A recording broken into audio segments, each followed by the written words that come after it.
The Shooting Range. In this episode, forget about infantry, let's wreck some tanks. How to play in the BMP-1. The story of Geoffrey de Havilland and his wooden planes. Hotline. The developers answer questions that you've left in the comments. But first, let's start with one war is over, another is coming.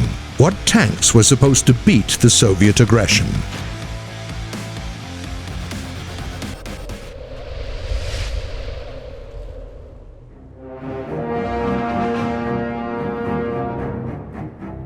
After World War II, European countries divided into two factions and were preparing for a new conflict. This time, it was the USSR against Western European countries.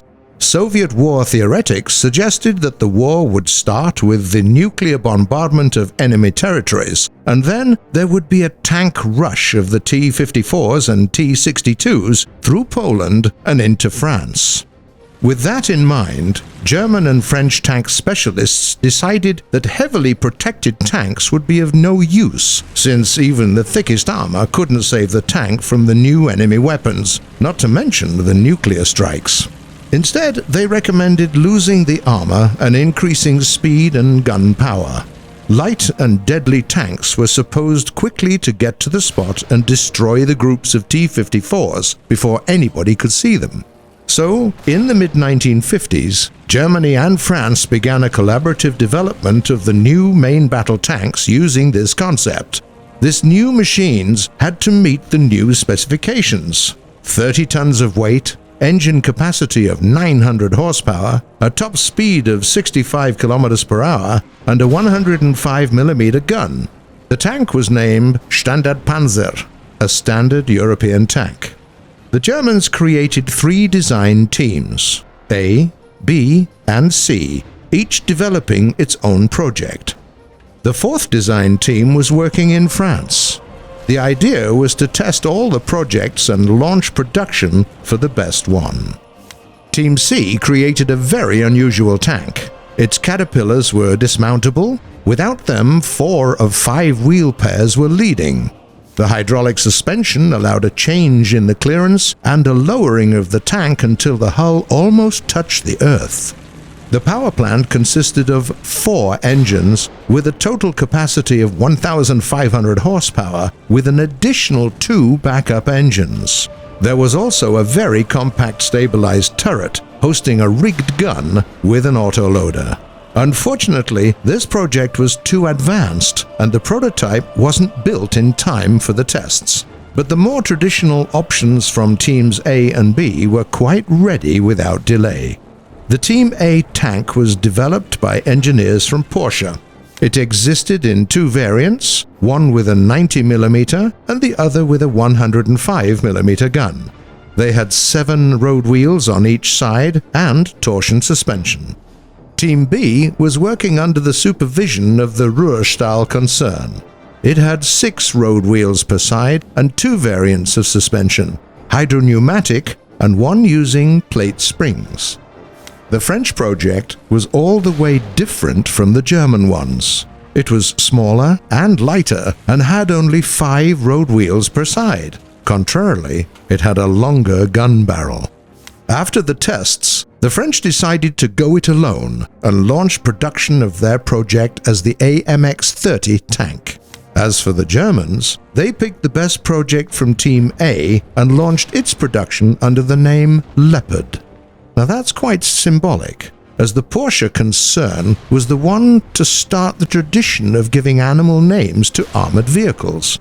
By the way, their first tank ever was also called the Leopard, and it started the famous Tiger family. As for the new Leopard, it became the first post-war German serial production tank. It was also the first German MBT. And now let's take a closer look at the new BMP-1.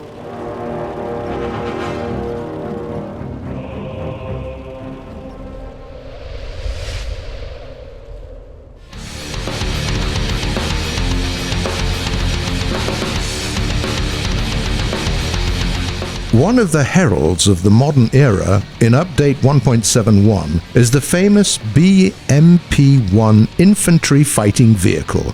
It's quite maneuverable, but sort of defenseless. It has very thin armor, which is a gift for any interceptor pilot. It's also quite big, and the short-barreled gun depression is not great either. How is it even in the same line with the T-54, the Leopards, and the M60? Well, as you might have guessed, the BMP-1 is not what it seems. First of all, it has 4 ATGMs with a very quick reload rate that can pierce an astonishing 400 millimeters of armor. These ATGMs make the BMP-1 a serious threat for its enemies, even at large distances. Yes, these are the first-gen rockets, but that means it's even easier to fire from behind hills. The main weapon here is a short-barreled gun that fires anti-tank grenades, and they can pierce up to 300 millimeters of armor as well.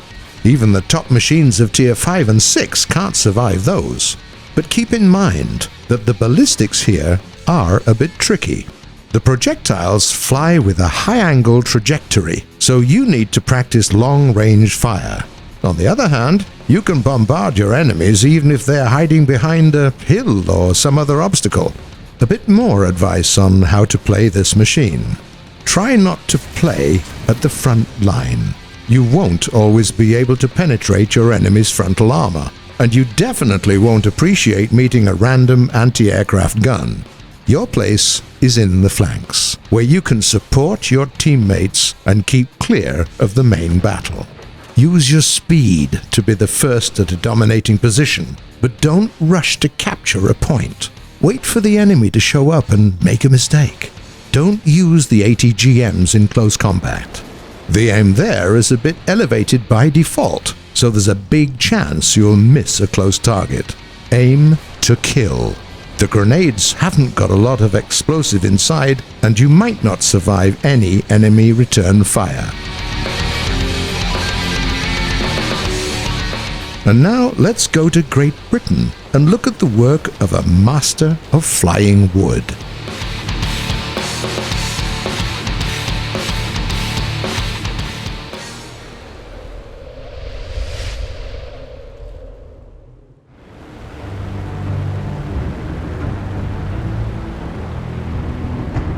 Geoffrey de Havilland and his chief engineer Ronald Bishop were considered oddballs in their time for denying the obvious. Everybody knew that the duraluminum load factor is way better than even in the lightest and sturdiest wood. But these two guys kept insisting that if one could use a more creative approach, they could design a mixed construction aircraft that would be better than a full metal one.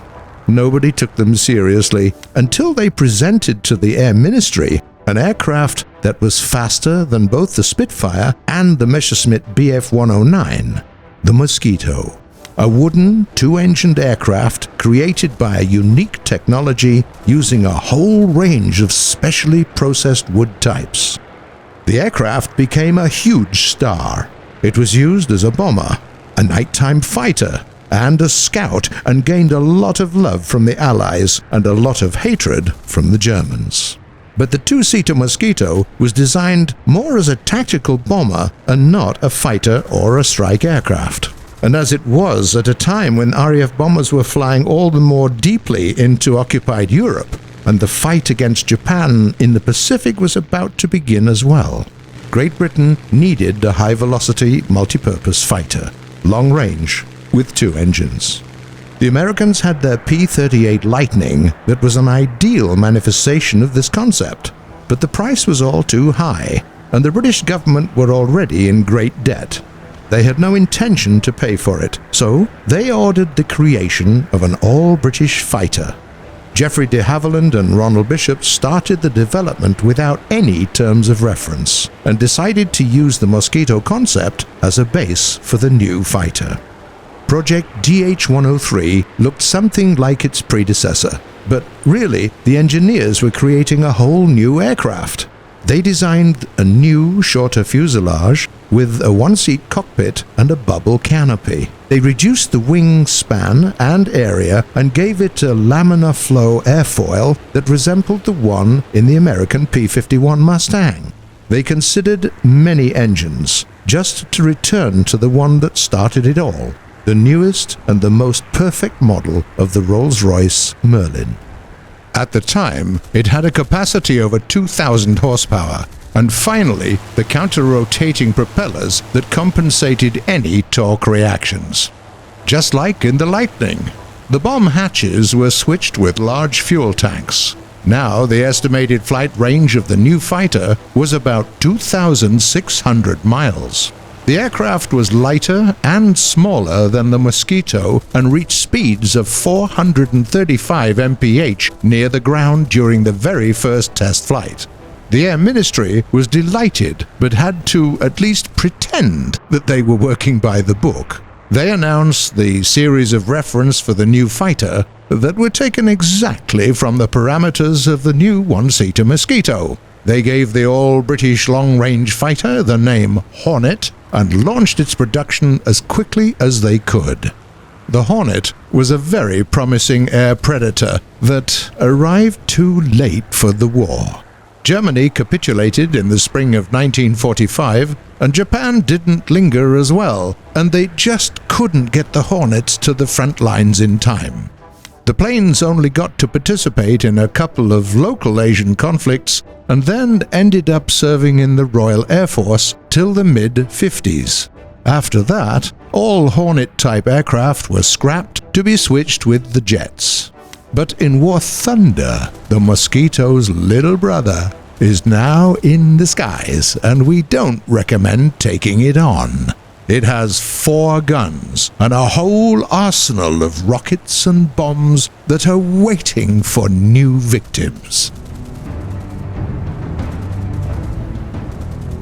Get ready for the traditional last part of our show, Hotline. Developers answering questions from the comments.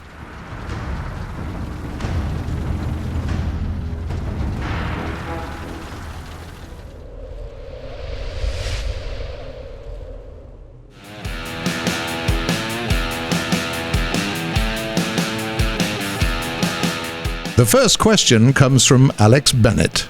Are AP bombs such as the Japanese ones modeled to do more damage against ships than HE bombs would, due to them wrecking the insides of the ship instead of the exterior? Hello, Alex. Good question. In general, it works like this. AP shells and bombs have a smaller blast radius, but are better at penetrating armor.